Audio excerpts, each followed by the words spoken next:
Okay, it's indicating live on my screen. So okay, we're back. Just one moment. We'll I think what the issue is, I think it did have to boot up as much as it says live.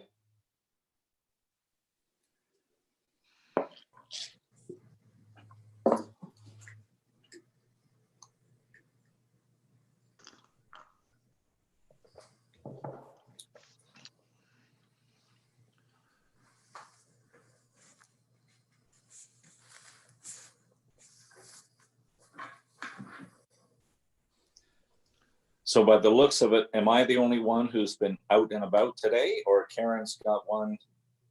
All right. I'm still nursing the 7 o'clock coffee, so it's getting cool. That's my 7 o'clock Pepsi too, or Coke. So there you go. We are live now. Okay. Okay, so we're on to have approved the agenda, disclosure of pecuniary interest. I have one in item 5A of today's council agenda, seeing as my brother is a neighboring property owner for this zoning application. Any others? Seeing none, then a resolution to confirm the minutes of April 15th. Mover and seconder, Councillor Lupton, seconded Councillor Rudy. Moved by Councillor Lupton, seconded by Councillor Rudy. Be it resolved, the council confirm the minutes of the April 15th, 2020 council meeting as printed and circulated. Any discussion? All those in favor? Opposed? That would be carried. Tillsonburg resolution carbon tax suggestion there. Any comments, observations?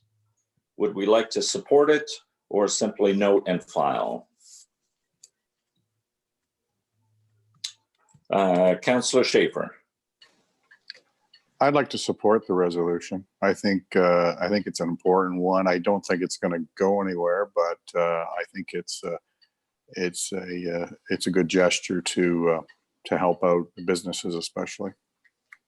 Thank you. Would there be a seconder for that resolution to support the resolution from the town of Tillsonburg? Councillor Smith, thank you. Okay. So the resolution reads, be it resolved, the council support the resolution from the town of Tillsonburg regarding rolling back the carbon tax. Is that wording sufficient? Correct. Thank you. So moved by Councillor Schaefer, seconded by Councillor Smith. Be it resolved that council support the resolution from the town of Tillsonburg regarding rolling back the carbon tax. Thank you. Further discussion? All those in favor? Opposed? Motion would be carried. Thank you. Anything conference, seminar, county council? I believe tomorrow is the last day for our CAO, and Larry McCabe will be starting the transition now, but yeah, things continuing. Mayor's clerk or CAO conference calls twice a week now to keep us kind of all on the same page, and they've proven, I think, to be very helpful for all of Oxford County working together. So look forward to that continuing even post COVID. Hickson Trail Committee minutes. Any observations? Okay, then looking for the appointment of an engineer on the drainage, Parker Drain. Is there a resolution there, Will? Yes, there is. Yeah. To appoint K Smart and Associates is how the resolution reads. Good. Would there be a mover and seconder for that? Councillor Lupton, Councillor Rudy. Moved by Councillor Lupton, seconded by Councillor Rudy. Be it resolved that council proceed with the petition received under Section 4 of the Drainage Act for improvements to the Parker Drain, and further instructs staff to send notice to Upper Thames Conservation Upper Thames River Conservation Authority. And further, that council appoint K Smart and Associates Limited as the engineer to examine the area requiring drainage as described in the petition and prepare a report as per section 8.1 of the Drainage Act. Further discussion? All those in favor? Opposed? That would be carried. And then is John joining us, or just Will and Karen? It'll just be Karen and myself today. Good. So any questions, observations on the building development and drainage reporting? Another great month.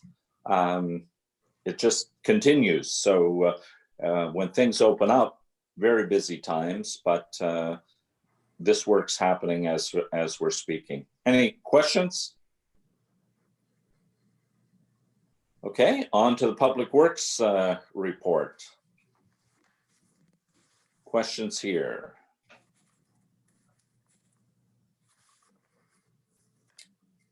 Anything, Karen, we should draw to our attention from Tom or his staff? Tom had nothing significant to note, except for that, as you're all aware, May 1st brought the lift of the half load restrictions, so everything is back in business now. Great, thank you. Okay, then on to the asphalt resurfacing tender results. You have the recommendation there. Would there be a mover and seconder for that? Deputy Mayor Edmiston, seconded Councillor Smith.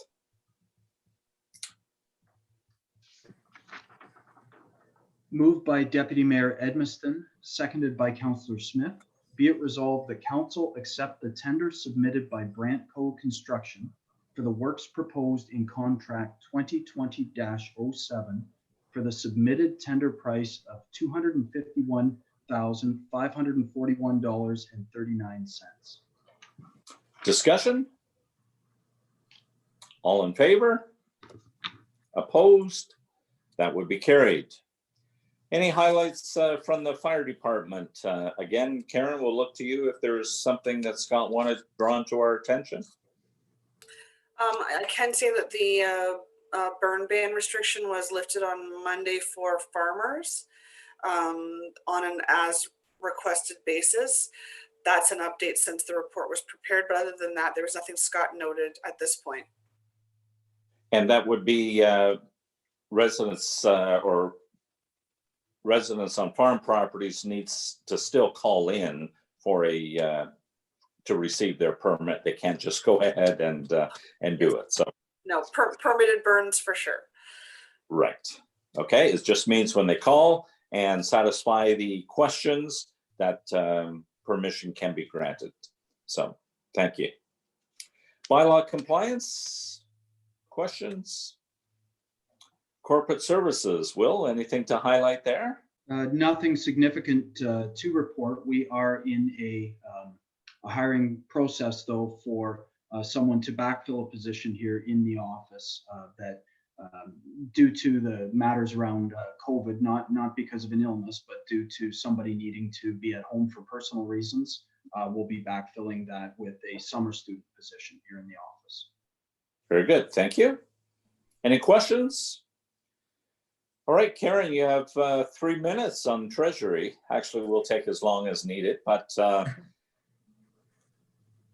my observation over to start, very good results and very thorough, letting us and the public see all this happening in the first quarter, but over to you. I would suggest that quarterly report that was attached, which is several pages long, will be provided on a quarterly basis. The summary report that's contained in my report will be what you'll see on a monthly basis. We do track expenses at the end of each month, and we're making sure that we're accruing. But I echo the mayor's comments that I was pleased to see that even at 24% for corporate services, we were below in every department the 25% threshold we were expecting. So we think we're on track. Very pleased with the building revenue. You'll see in my next report next month, the COVID update. We are going to use the emergency management business area to track our COVID expenses. And we'll also be reporting to you what lost revenues, if any, that we can identify. So for instance, Sherry just sent me a breakdown of what we lost in penalty revenue potentially for this month, and it's well below a few $1,000s. So we're expecting that we are not going to be hit as hard as perhaps other municipalities with COVID losses. The only thing that we're working on now is what we can do in preparation for opening, which will hit that emergency management business area when we have to buy plexiglass to provide the barriers and the marking on the floor for distancing purposes. But other than that, we think we're looking very strong so far this year. And that detailed report is actually built every month so that you can see the summary report as well. All right. And just a curious question, have you, in looking at designs for the new office building, built in changes for access and egress and distancing? Any thoughts there yet? We actually parked the building planning when all of this started happening. We didn't feel that it would be very timely to be moving forward. We have had the survey down on the property across the road, but I think lessons learned from this whole experience will be that we will be watching to see what we can do when we build the new building, especially as it pertains to the customer service area, to make sure that people are allowed to have that distancing availability. No, I think that's perfect timing. And I guess my only concern, I expect things will get busier moving ahead this year. So it will be a challenge to find the time to put into that. But I think even office design, or maybe we don't have meetings in people's offices anymore. They all go to a common meeting room and there's distance provisions provided there. So we'll look forward to that. Any other questions on Treasury report? Councillor Schaefer. Karen, this in regards to COVID-19, there's going to be a lot of municipalities that are going to require a bailout by the provincial government, probably. Do you think that will affect municipalities like ours that maybe aren't as impacted by it? Do you think that's going to affect our transfers next year? I know that they are changing the OMP formula this year to try to shift some of the financing to other ways of providing it to municipalities. I don't think it will impact us. We're not going to be in a position where we will need any sort of bailout. Certainly we are self-sufficient right now, but as far as that OMP shift, I think it's worth watching that, because I know that they did shift money from the OMP fund when they were announcing all of the provincial funding that they were going to be offering in different ways. They were taking some of that money from the OMP pot. So I think we'll need to watch what our OMP formula looks like. But again, we're not dependent on that funding. And again, our tax rate is adequately set to keep us sustainable and not be impacting our ratepayers too much. But I think it is worth watching that particular pot, because that is the #1 municipal grant out there. And if they're shifting funding from a municipal grant to fund municipalities other ways, we'll have to watch how much they dip into that OMPF fund. Great, good question and good concern. Councillor Rudy.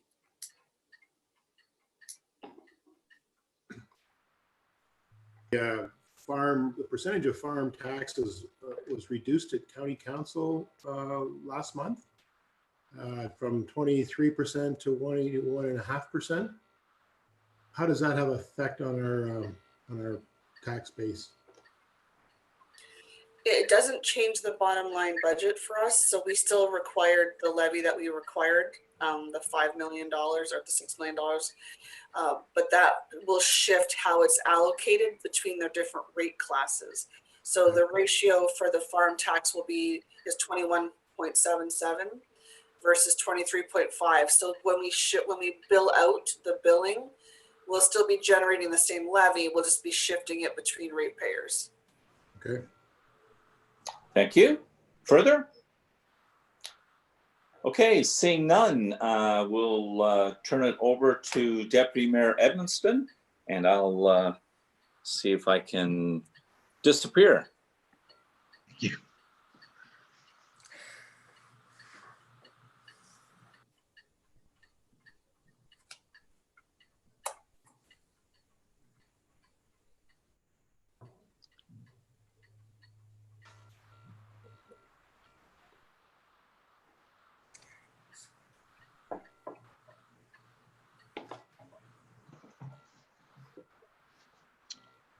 Okay, so I guess we'll go into a public meeting. Is this a public meeting now? No, it isn't. No, No, it's not a uh, public meeting, just. Good morning, Amanda. Good morning. Good. Okay, so we have a zoning proposal here. It's a hold for the 2 remaining lots of Mr. Lowith's proposed development in Strathallan as a holding zone removal application. This is not a public plan meeting. Standard sense as the matter is considered directly between council and the applicant. As well, once the decision is made, by council, the applicant is the only party that can appeal if so desired. I'll ask Amanda to present her report now, please. Perfect. Thank you. Good morning. So the application ZN2 2002 was submitted by H. Lowith Inc. for the lands on the east side of Highway 59 in the rural cluster known as Strathallan. The particular lots for this application are 8 to 11 of registered plan 74, and they're municipally known as 596114 and 596116 Strathallan Road. For council's information, a zone change application was approved for the lands in September 2017, and the amending bylaw was passed on January 17th, 2018 to rezone the lands to a special RR zone to recognize a reduced lot area and a reduced minimum lot depth. At that time, a holding provision was attached to the bylaw, which required that the applicant ensure that access and/or frontage on an improved street was provided, and that all costs and legal requirements required for the access be provided by the applicant. At this time, the applicant has purchased a portion of the Strathallan right-of-way from the township and has registered the necessary easements to ensure access to the lot are provided. Easements have also been registered for access to the property to the west, access for the agricultural lands to the south, as well as an easement in favor of the township for drainage. From a planning perspective, the development of these lots do represent an appropriate form of infill development within a rural cluster, and intensification of land in a rural settlement area in accordance with the provincial policy statement and county official plan. In light of the above, planning staff are satisfied that the application is consistent with the relevant policies of the PPS and county official plan. The township has indicated that they are satisfied that the holding provision relating to the access and/or frontage has been met, and planning staff are of the opinion that the request to remove the holding provision can be given favorable consideration. Thank you, and I welcome any questions that you guys may have. So, any questions for this application? Councillor Riddy? Did you say that egress or access to this private roadway was achieved to the property to the west? Through the chair, a portion of the right of way was provided for access to the property to the west, and that was just to, from my understanding, acknowledge that there was a building in a portion of the right of way already. But there was to be access to that property. I assume the property owner has signed off on this to either provide his own access or his own ditch inlet or culvert or whatever. That's correct, and I'll actually refer to Will maybe to give some more details on that. Yes, actually, as part of the application process, we did request the owner that does reside to the west of the right-of-way to provide a sign-off. The owner certainly has been granted part of that easement, which will help with buffering for him. He is permitted to use the right-of-way as long as he owns the property. There was some redevelopment of the barn to be done on the owner to the west property. That's now been completed. And the owner and the of those lands and the applicant have come to an agreement that they're satisfied with what each party had to do. Okay. Good. Any other questions? See none? Okay. So I'll ask the clerk to read the motion. The motion reads, be it resolved that council approve the zone change application submitted by H. Lowith Inc.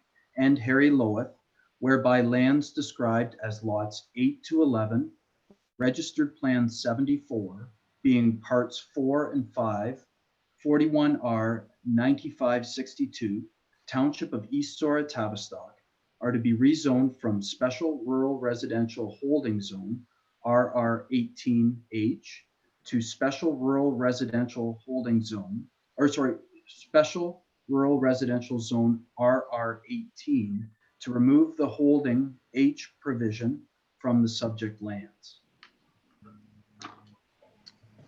Okay. Can I have a mover and a seconder? Councillor Lupton, seconded by Councillor Schaefer. Discussion? Seeing none. All in favor? Okay, pass. Opposed? No. Good. Motion carried. So we do have the bylaw as well that could be read at this time. Would be two individual motions, one for first and second reading and one for third and final. Good. Okay, can I have a, moving forward with that, can I have a mover and seconder for first and second reading of bylaw 2020-14? Mr. Clerk, can you read the resolution? Sure. Be it resolved that the following bylaw be read a first and second time. Bylaw 2020-14, zoning bylaw application 2-20-02 for H. Loweth Inc. Good, all in favor? Well, do we have a mover and seconder? Do we have mover and seconder? Sorry. Councillor Smith, Councillor Schaefer, seconded by Councillor Schaefer. Okay. Okay. All those in favor? Good. Opposed? Motion's carried. Do the third and final reading for bylaw 2020-14. Can I have a mover and seconder? Councillor Schaefer. Councillor Rudy. Moved by Councillor Schaefer, seconded by Councillor Rudy. Be it resolved that the following bylaw be read a third and final time. Bylaw 2020-14, zoning bylaw application 2-20-02, H. Loweth Inc. All those in favor? Opposed? Okay, motion's carried. Excellent. Okay, so we'll invite Mayor McKay back to the meeting.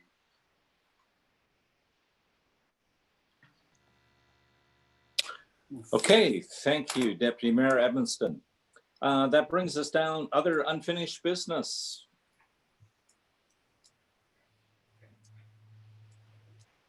No curious questions as to what we're all doing? All right, and we have nothing for a closed session, so simply confirming bylaw and adjourn. So mover and seconder on the confirming bylaw. Councillor Smith, Deputy Mayor Evanston. Moved by Councillor Smith, seconded by Deputy Mayor Edmiston. Be it resolved that bylaw 2020-15, being a bylaw to confirm the proceedings of council held Wednesday, May 6th, 2020, be read a first, second, and third time this 6th day of May 2020. And further, that the mayor and clerk are hereby authorized to sign the same and affix the corporate seal thereto. Thank you. All in favor? Opposed? That would be carried. And a motion to adjourn. Mover and seconder. Councillor Lupton, Councillor Rudy. All in favor? We are adjourned. Thank you, everyone, and trust that